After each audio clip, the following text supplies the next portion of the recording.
지난주에 이어서 고린도전서 15장 12절에서 22절까지의 말씀, 성도와 부활이라는 제목으로 함께 말씀을 보도록 하겠습니다. 네, 오늘도 하나님의 은혜와 사랑이 저와 여러분 모두에게 충만하기를 축복합니다. 예수님의 부활은 우리에게도 아주 중요한 의미가 되는데요. 자, 17절을 보겠습니다. 그리스도께서 다시 살아나신 일이 없으면 너희의 믿음도 헛되고 너희가 여전히 죄 가운데 있을 거다. 여러분, 예수님이 부활하지 않으셨으면 우리의 믿음은 헛것이 됩니다. 예수님이 부활을 안 하셨는데 우리가 그 부활을 믿으면 우리가 거짓말을 믿는 거잖아요. 여러분, 예수님이 부활 안 하셨어요? 만약에 죽음으로 끝나셨습니다. 그럼 여러분 죽잖아요. 그게 여러분에게 무슨 의미가 있습니까? 그게 우리에게 어떤 의미가 있습니까? 의미가 전혀 없다고 볼 수 있습니다. 그래서 우리는 현세와 내세를 하나님의 말씀대로 살아가는 것이 중요한 거예요. 이 땅에서도 하나님의 나라를 누리며 살아가고 죽어서도 하나님의 나라를 누리면서 살아가고, 이게 얼마나 우리에게 복이 됩니까? 이게 복음이죠. 그래서 예수님이 부활하셨기 때문에 이러한 우리의 믿음이 의미가 있다는 것을 여러분 기억하시기 바랍니다.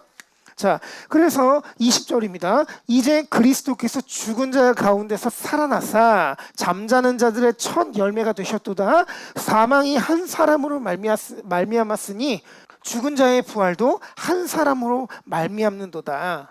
예수님께서 부활의 첫 열매가 되어주셨다. 아까도 말씀드렸지만 예수님께서 부활의 첫 열매가 되어주셨다라는 건 우리도 예수님처럼 신령한 부활체로 부활할 것이다 라는 걸 보여주는 거예요. 여러분, 신령한 부활체로 우리에게 부활한다는 건 어떤 의미냐면 우리의 억눌림과 우리의 갇힘과 우리의 가난함과 이런 우리를 구속하는 모든 것들 있죠. 이것으로부터 우리가 자유해진다라는 걸 말하는 거예요. 여러분, 자유하셔야죠. 자, 그러면 여러분 다시 한번 여쭤볼게요. 여러분 자유하십니까? 자유하시기 바랍니다.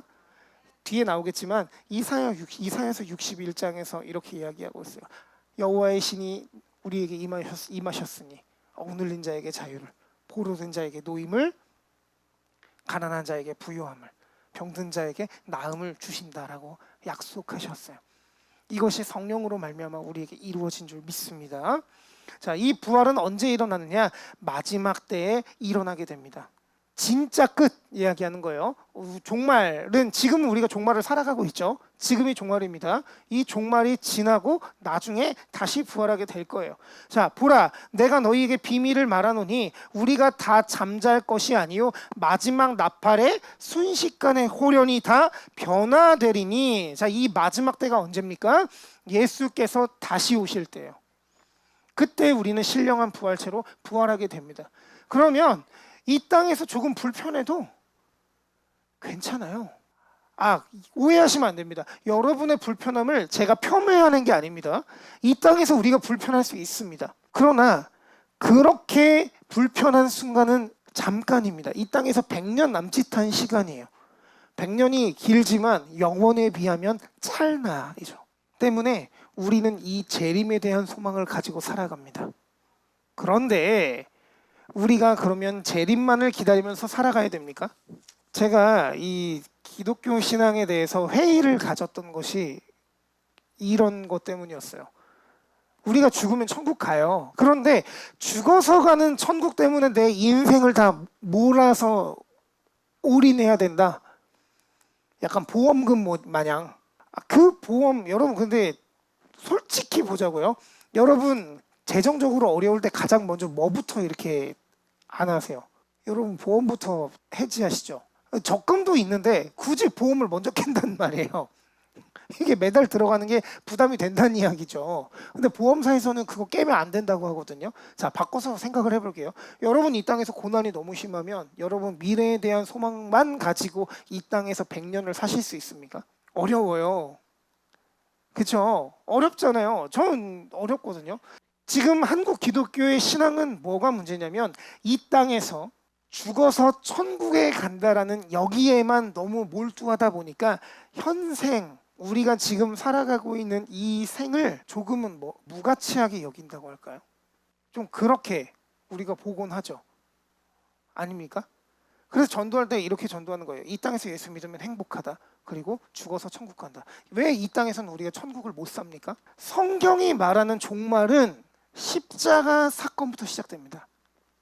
이게 무슨 말이냐면 우리가 재림만을 기다리는 그 신앙에서 어떻게 해야 되느냐, 이 천국을 지금도 누리면서 살아가야 된다라는 거를 말하는 거예요. 그러면 종말이란 언제냐? 십자가부터 재림까지의 시간을 종말이라고 합니다. 지금 어쨌든 뭐 이렇게 산불이나 아니면 기상이변이나 아니면 뭐 전쟁이나 이런 여러 가지 참 안타까운 일들이 많이 일어나고 있는데, 이게 마치 요한계시록에 등장하는 어떤 그런 표시 같다라는 거예요. 근데 저도 거기에 동의합니다. 맞아요.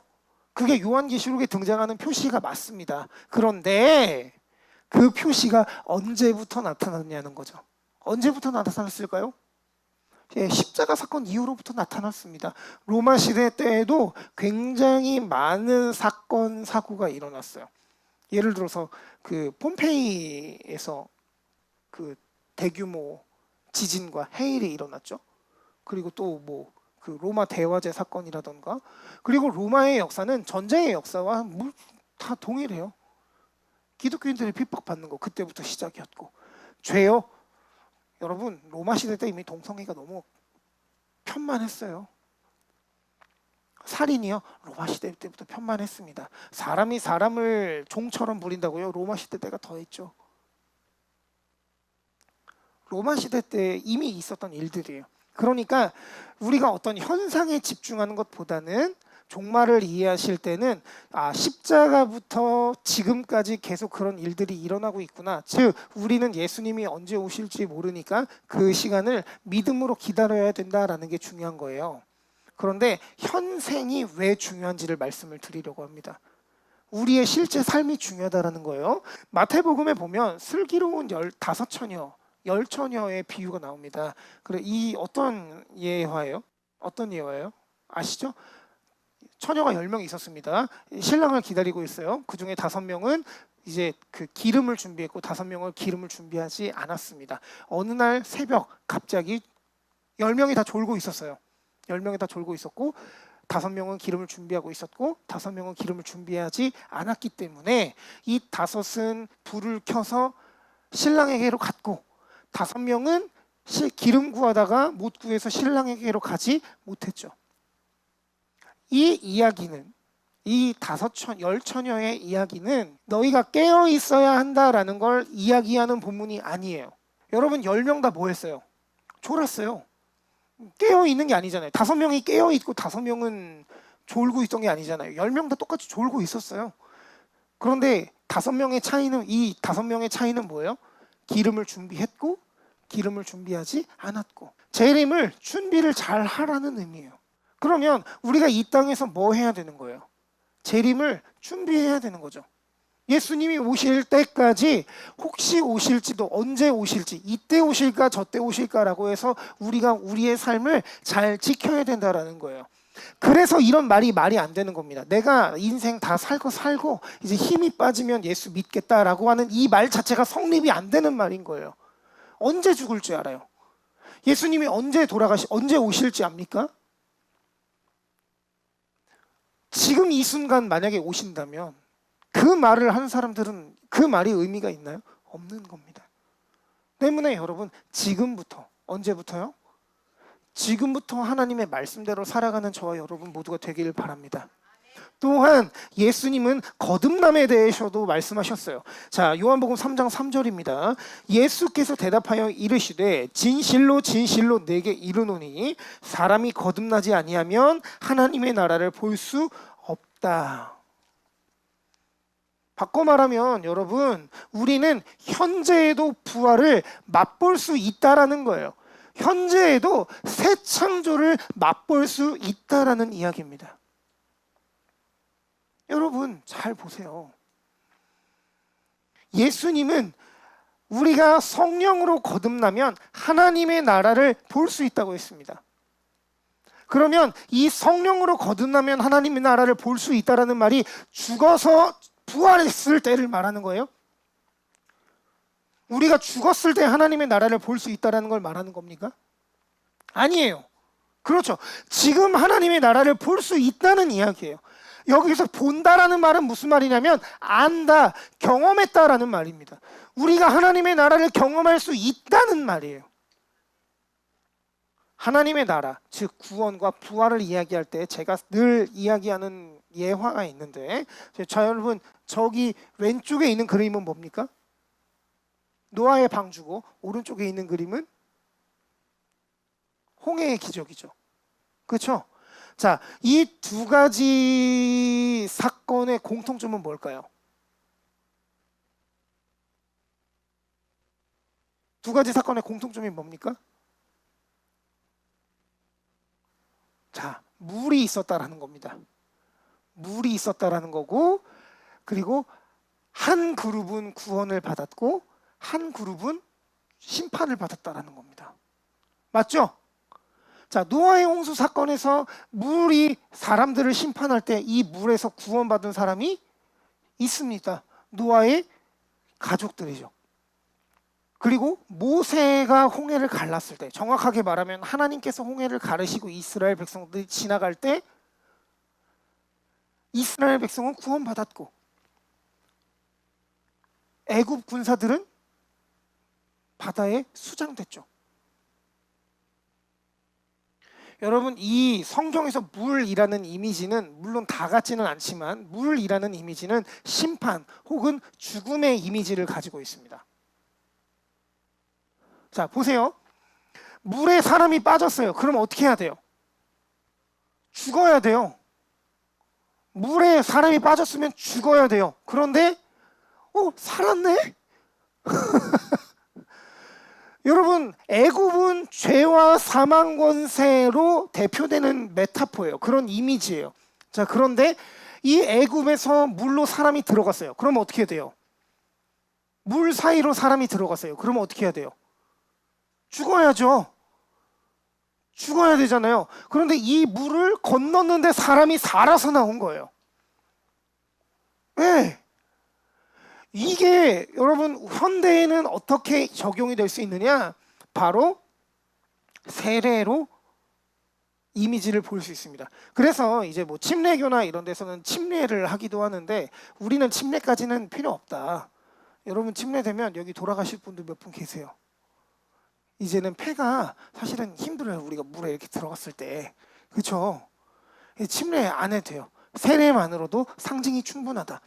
우리는 세례를 생각하면서 부활을 누릴 수 있습니다. 여러분 다 세례 받으셨죠? 여기는 다 세례 받으신 분들밖에 없어요. 세례를 받으셨다는 건 그 세례를 통해서 우리가 부활을 누릴 수 있다는 겁니다. 부활의 이미지를 그릴 수 있다는 거예요. 아, 내가 새롭게 거듭났구나. 내가 다시 태어난 거구나. 내가 이전에는 사망에 있었는데 내가 죽었는데 예수 그리스도께서 나를 구원해 주셨구나라는 이미지를, 아니 그런 실제를 우리가 삶 가운데 누리면서 살아갈 수 있다는 거예요. 여러분, 이게 정말 엄청난 사건이라는 거예요. 또 부활이 우리에게 어떤 의미가 되느냐, 부활이 여러분에게 어떤 의미가 되느냐. 형제들아, 내가 이것을 말하노니 혈과 육은 하나님의 나라를 이어받을 수 없고 또한 썩는 것은 썩지 아니하는 것을 유업으로 받지 못하느니라. 자, 바꿔 말하면 우리는 이 썩을 몸으로는 하나님의 나라를 유업으로 받지 못한다라는 겁니다. 쉽게 말해서 죽어서 천국 못 간다는 거예요. 그런데 부활을 손에 넣은 우리는 예수님께서 이 땅에 오실 때 다시 부활하게 되죠? 새로운 부활체로 우리가 바뀌게 되죠?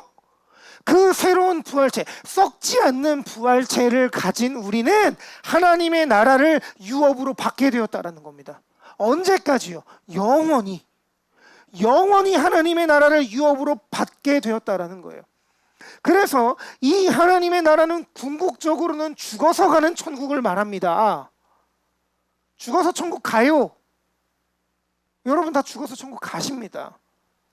그러나 이 땅에서 우리가 누리는 나라기도 하다라는 말이에요. 하나님의 나라가 뭐예요? 자, 누가복음 17장 21절입니다.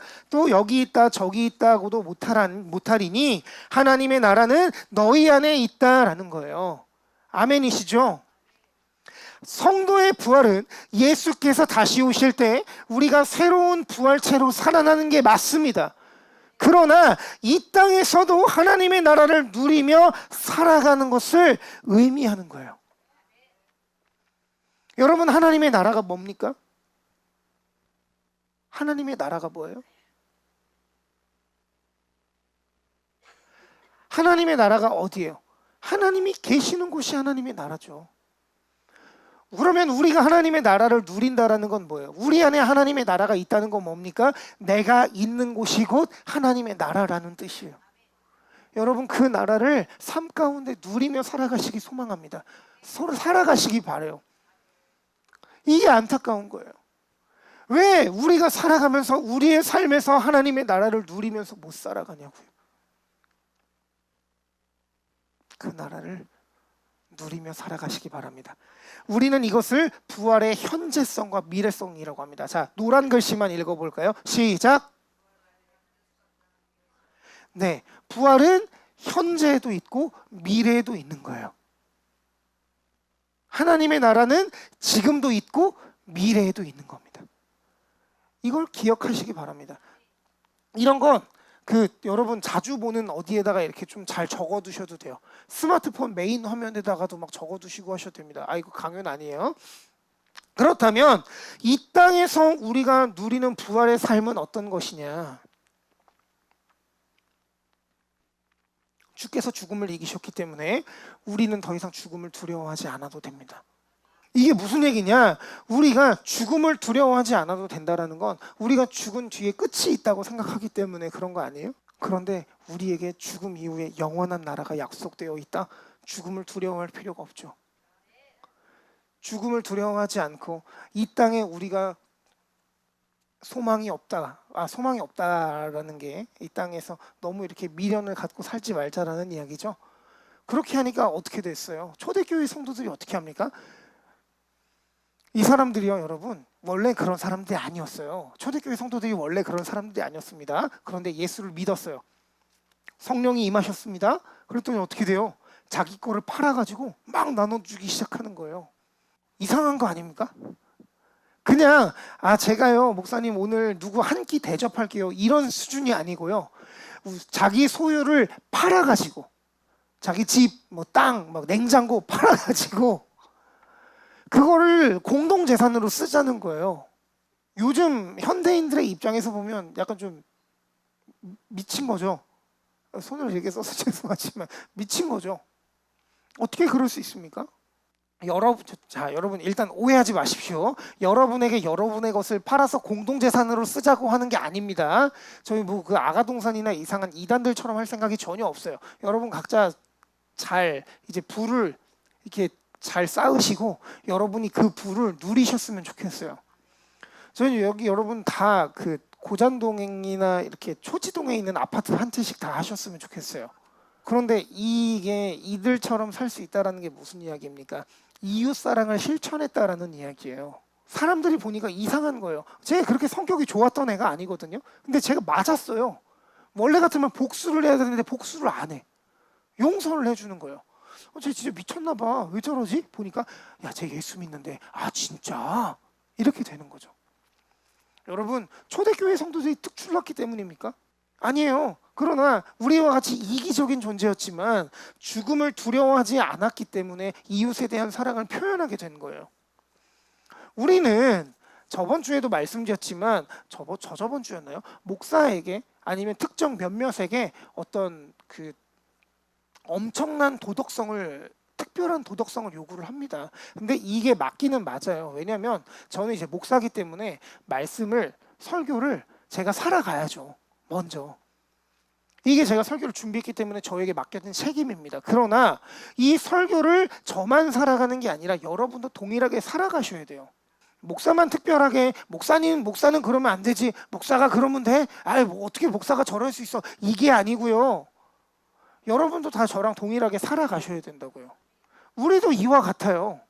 우리도 전혀 특별할 필요가 없어요. 여러분 죄송하지만 여러분 별로 특별하지 않아요. 저도 별로 특별하지 않습니다. 그러나 그중 하나답게 하나님의 자녀답게 그냥 이 땅에서 살아가는 거예요. 우리가 뭐 엄청난 걸 해서 아니면 엄청난 걸 경험해서 그런 게 아니고 현재의 삶 가운데 부활을 누리면서 사망 권세를 이기신 예수님을 믿고 거듭난 삶을 살아가는 거예요. 이게 부활을 살아가는 겁니다. 이게 뭐 부활을 살아가자, 예수를 믿자, 뭐 하자라고 하니까 막 이미지가 그런 게 있죠. 막 예배를 엄청 열심히 참여하고 교회에 막 미쳐서 살아야 되고 가정은 뭐 이렇게 조금 저거 하더라도 교회에서 믿음 있어 보이는 게 중요하고 교회 헌금 많이 하고 이런 거 중요한 게 아니에요. 진짜 중요한 건 뭐예요? 여러분을 통해서 거듭난 삶이 드러나야 되는 거예요. 여러분을 통해서 하나님의 나라가 드러나야 되는 거예요. 여러분을 통해서 여러분의 주변에 있는 모든 분들이 그 부활을 누리면서 살아갈 수 있게 되어야 되는 겁니다. 그게 뭐예요? 하나님의 나라입니다. 하나님의 나라는 뭐 어떤 특정 교단이나 어떤 특정 목사들이 이야기하는 것처럼 우리가 싸워서 얻는 게 아닙니다. 막 어떤 경건 생활을 엄청 오래 해야지만이 누릴 수 있는 게 아니에요. 여러분 기도 많이 하지 마세요. 목사가 이렇게 말하니까 당황스러우시죠? 이게 막 교회에 앉아가지고 막 기도를 막 5시간이고 8시간이고 하지 말라는 이야기예요. 여러분 기도 5시간, 8시간 하는 만큼 여러분 뭐 해야 돼요? 가정을 돌보셔야 돼요. 여러분의 직장에서 예수를 믿는 만큼 믿음으로 그 직장에서의 일들을 감당하셔야 돼요. 여러분 믿음으로 가정에서 믿는 삶을 살아가셔야 된다는 이야기입니다. 이게 부활을 누리는 성도의 삶이에요. 말씀을 마칩니다. 사망 권세를 이기신 예수 그리스도를 믿음으로 부활의 현재성과 미래성을 기억하며 부활을 누리고 이 땅 가운데 하나님의 나라를 살아가는 저와 여러분 모두가 되기를 예수님의 이름으로 축복합니다.